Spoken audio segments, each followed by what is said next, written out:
Әріптестер, қараңыздар, мына жерде мынандай қызық регистрация жасаудың жолын көрсетемін. Осылай жеке кабинеттеріңізге кіресіздер, Джимон Груп корпорациясының. Мына жерде ең астында майо деген компьютер тұрады, соны басасыздар.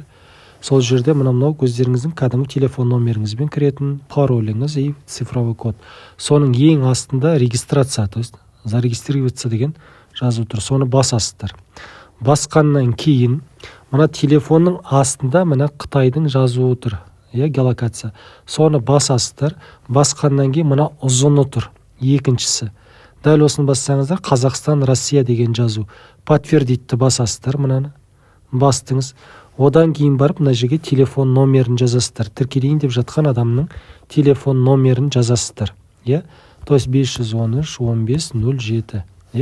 Мына жерге код приглашения шақырып атқан адам спонсорның ID номерін жазасыздар. 113. Так, ойбай. Мына жерге қойыңыздар, мына 113-015, 113-015-22-79 деп жаздыңыздар ID номер.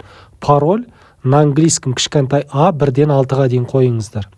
То есть міне на английском кішкентай ағылшын тілінде, шатаспаңыздар.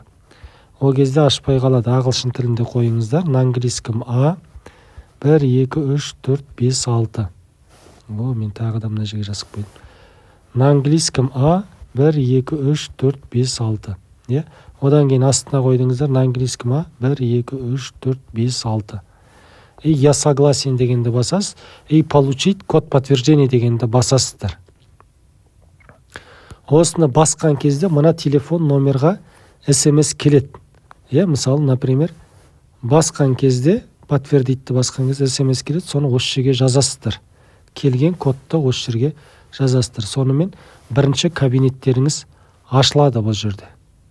Түсінікті ғой? Бірінші кабинеттеріңіз өздеріңіздікі ашылады. Сол SMS келген кезде. Ол бірінші тармағы біткен.